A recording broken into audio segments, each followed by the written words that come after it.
Gobernación, de Marina y de Estudios Legislativos. Aprovecho para hacer un reconocimiento a los presidentes de estas comisiones, al senador Benjamín Robles, al senador Ricardo Barroso, por supuesto a la senadora Cristina Díaz, presidenta de la Comisión de Gobernación, por el trabajo que se llevó a la coordinación para poder sacar de manera institucional y cuidado el proceso de dictaminación. He de mencionar que este dictamen que estamos hoy poniendo a consideración es resultado de un proceso que realmente permitió la discusión y escuchar las voces que estaban a favor o en contra, o incluso aquellas que tenían dudas. No es proceso de fast track, como se dijo, es una dictaminación que se llevó además de la comisión en función de muchas mesas que se realizaron. El 6 de diciembre se atendió a las Comisiones Unidas, a organizaciones de la sociedad civil, a funcionarios provenientes del Alto Comisionado de las Naciones Unidas en materia de derechos humanos. También se atendió los comentarios del jefe de la Unidad de Asuntos Jurídicos de la propia Secretaría de Defensa Nacional. El 7 de diciembre, en otra reunión, se atendieron las inquietudes y comentarios del comisionado presidente del INAI, el doctor Francisco Javier Acuña, quien planteó algunas de las inquietudes que tenían en relación al artículo 9 del proyecto de dictamen que llegó de Cámara de Diputados. El 11 de diciembre nuevamente se hicieron mesas de trabajo donde se atendieron los comentarios de los gobernadores de diferentes estados, también a alcaldes, así como a diversas organizaciones de la sociedad civil organizada que vinieron a presentar también, insisto, comentarios a favor, en contra, dudas respecto a la minuta que estábamos en análisis. Ayer tuvimos un amplio debate en el seno de las comisiones, estuvimos cerca de casi 9 horas desde que iniciamos por la mañana, con diferentes inquietudes que tuvimos la oportunidad de hacer llegar comentarios, propuestas, a efecto de poder modificar, aclarar o mejorar la redacción de la minuta que nos llegó de Cámara de Diputados. Un amplio debate que se dio por parte de los senadores que integran las comisiones, y me parece entonces que no se puede decir que esta ley no se discutió, no se debatió y no se conoció. Después de este debate se hicieron diferentes modificaciones a esta minuta. Haré referencia a algunas de ellas. El artículo 8, que era uno de los artículos que ha causado mucha inquietud, crítica, se hizo una modificación para que quede muy claro que la protesta social no será considerada bajo ninguna circunstancia un tema de amenaza a la seguridad interior. En consecuencia, por ningún motivo se podrá hacer uso de fuerzas federales o de las Fuerzas Armadas para contener una protesta social o de carácter político electoral. Había una inquietud porque decía la minuta original que siempre y cuando fueran pacíficamente. Se ha eliminado esta disposición o esta palabra a efecto de dejarlo de manera absoluta de que no hay interpretación, jamás podrá ser objeto de protesta social, de seguridad interior, una protesta social. Del mismo modo se modificó el artículo 10 para precisar que la aplicación supletoria de la Ley de Seguridad Nacional y la Ley General de Seguridad Nacional y Seguridad Pública se harán en el ámbito de sus respectivas competencias a efecto de dar mayor claridad al texto que venía original, porque se daba una discusión respecto a que se podía interpretar cuando entraba en vigor una ley o otra y que pudiera darse una discusión ahí de supletoriedad, y por eso creemos que con esta redacción quedará mejor.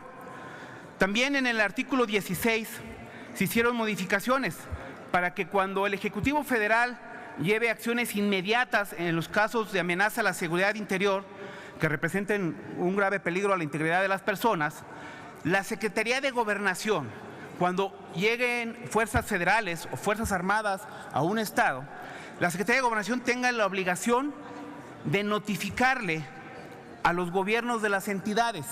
Si bien es una disposición constitucional, una facultad constitucional y exclusiva del presidente de hacer uso de las Fuerzas Armadas para atender temas de contingencia o graves, aquí lo que estamos buscando es que ese Ejecutivo Estatal que una vez que se dé la orden para que puedan llegar fuerzas federales o fuerzas armadas, tenga un acto jurídico que le permita controvertir esa decisión del Ejecutivo Federal. Y esto es un control final del camino, porque abre la puerta a que un Estado, un Ejecutivo Federal, pudiera presentar la controversia.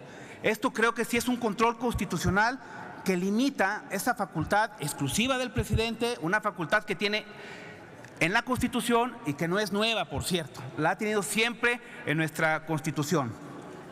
También se modificó el artículo 22 para establecer que cuando la amenaza no requiera de la intervención de las Fuerzas Armadas, porque insistimos, esta ley no es para las Fuerzas Armadas, también permite la intervención para un acto de seguridad interior a las fuerzas federales, y cuando sea el caso, quede claro que será una autoridad civil la que estará al frente de esta intervención. También se agrega, como lo comentaba hace unos momentos la senadora Cristina Díaz, un artículo transitorio que es fundamental, quiero insistir en él. Establece la posibilidad de que dentro de 180 días siguientes a la entrada en vigor de la ley, las entidades federativas, municipios y demarcaciones territoriales soliciten una declaratoria de protección, y que para poder solicitarla puedan y deban presentar un programa, como ya se dijo aquí, con plazos, acciones, presupuesto, para dar cumplimiento al modelo de función policial aprobado por el Consejo Nacional de Seguridad Pública. Esto no es otra cosa más que dar respuesta a una inquietud que se manifestó también en estas mesas de análisis, que se decía que vamos a permanecer o vamos a legalizar lo que ha pasado en algunos estados y municipios, que cuando llegaban las fuerzas federales o las fuerzas armadas, ese municipio o ese estado dejaba de cumplir con sus obligaciones en materia de seguridad pública, dejaba de poner presupuesto para fortalecer a sus órganos de seguridad pública civil, y que entonces pues eran omisos en el cumplimiento de sus obligaciones. Este transitorio está permitiendo y obligando que estos estados, que estos municipios que soliciten la intervención, al mismo tiempo se comprometan a cumplir con el modelo de seguridad pública y el modelo policial aprobado por el Consejo Nacional de Seguridad. Y se comprometan a cumplirlo y a ponerle tiempos y un programa y presupuesto. Creo que este artículo, que fue propuesta, por cierto, del senador Roberto Gil y que fue aceptado, nos parece que es un gran avance respecto a la minuta que llegó por parte de Cámara de Diputados. Ya aquí se ha comentado parte de los requisitos que deberá tener esta declaratoria, que cuando el presidente la emita, la tendrá que fundamentar, motivar, establecer cuáles son las causas que motivan o generan esa amenaza a la seguridad interior, la obligación de publicarla en el periódico oficial, la obligación de rendirle un informe a la Comisión Bicameral de Seguridad Nacional, para que pueda hacer realmente esta comisión un control legislativo al ejercicio de esta facultad, que por cierto, y lo comento en lo personal, estaremos revisando las funciones que tiene hoy en ley esta comisión bicameral, y si es necesario ampliarlas, hagámoslo. Habremos de presentar en lo personal una iniciativa para modificar las funciones y que realmente esta comisión bicameral pueda ejercer a plenitud ese control legislativo en el ámbito de sus competencias en función de esta declaratoria cuando sea el caso. La otra discusión que se ha dado alrededor de este dictamen ha sido el tema de la temporalidad. Sin duda que siempre es mejorable las redacciones, pero me parece que el tema de la temporalidad viene claro en cuanto a que es un año. La discusión está en que si esa causa que motivó la llegada o la declaratoria no ha sido resuelta, pueda permanecer y se pueda prorrogar. Y había quien decía, pues entonces quedará eternamente ahí la causa. No es así, como ya se comentó también aquí, hay que leerlo de manera integral, porque también en este dictamen se establece que se deberá de motivar y justificar la permanencia de la causa que originó la declaratoria. No es una prórroga discrecional, es una prórroga con controles. Finalmente, mucho se ha dicho también del tema de la participación de las Fuerzas Armadas en la calle.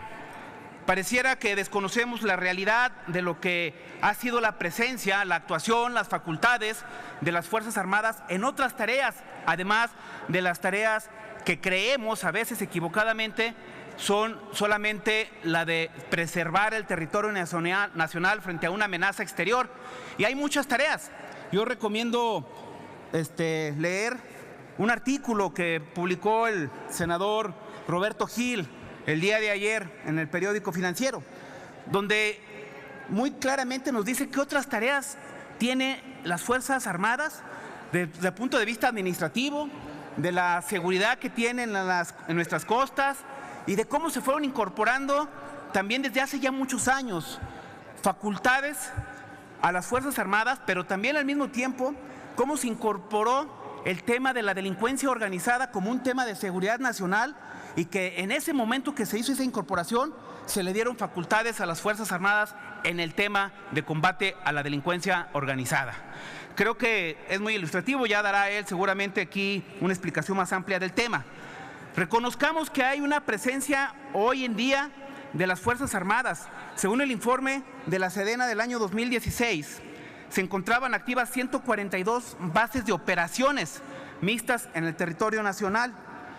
Había, según este informe, 3.386 militares, vehículos militares y despliegues de las Fuerzas Armadas en diferentes estados. Y esto ha sido reconocido, buscado y además solicitado por muchos de los estados. Hoy en día también está la presencia de otros cuerpos como son la Policía Militar. En Guanajuato, estado en el que yo pertenezco, hoy se está construyendo una brigada, las instalaciones de una brigada de Policía Militar a petición del estado, de los municipios que incluso se peleaban la sede de esta brigada y que incluso participaron con presupuesto para poder tener ahí el apoyo de esta Policía Militar. Creo que lo que estamos haciendo con esta ley no es una ley a las Fuerzas Armadas, es una ley que establece procedimientos, tiempos, requisitos para regular la declaratoria y en consecuencia la participación de fuerzas federales o fuerzas armadas en temas de seguridad interior, una facultad que tienen desde hace muchos años en la propia ley que regula al Ejército y en otras leyes como es la de seguridad nacional. Estas son las consideraciones que venimos a poner a su consideración a nombre de la Comisión de Defensa Nacional y en lo personal habremos de dar otras discusiones con otras reservas ya como simplemente senador y miembro de esta Asamblea. Muchas gracias. Gracias, presidente. Gracias, senador presidente. Tiene el uso de la palabra el senador Ricardo Barroso Agramont para presentar el dictamen a nombre de la Comisión de Marina hasta por 10 minutos. Sonido en el escaño el senador Isidro Pedraza. Yo quiero que usted observe que los presidentes de comisión que están posicionando el tema han excedido del tiempo para su intervención. Y esto quiere decir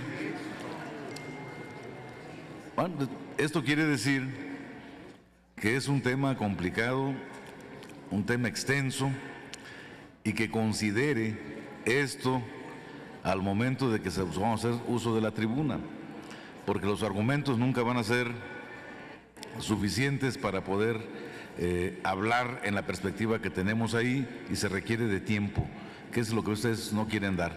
Quiero hacer esa observación solamente. Gracias, senador Pedraza. Por favor, senador. Con permiso en la mesa. Muy buenas tardes, tengan todos ustedes, compañeros. Efectivamente, como presidente de la Comisión de Marina, vengo a fijar nuestro posicionamiento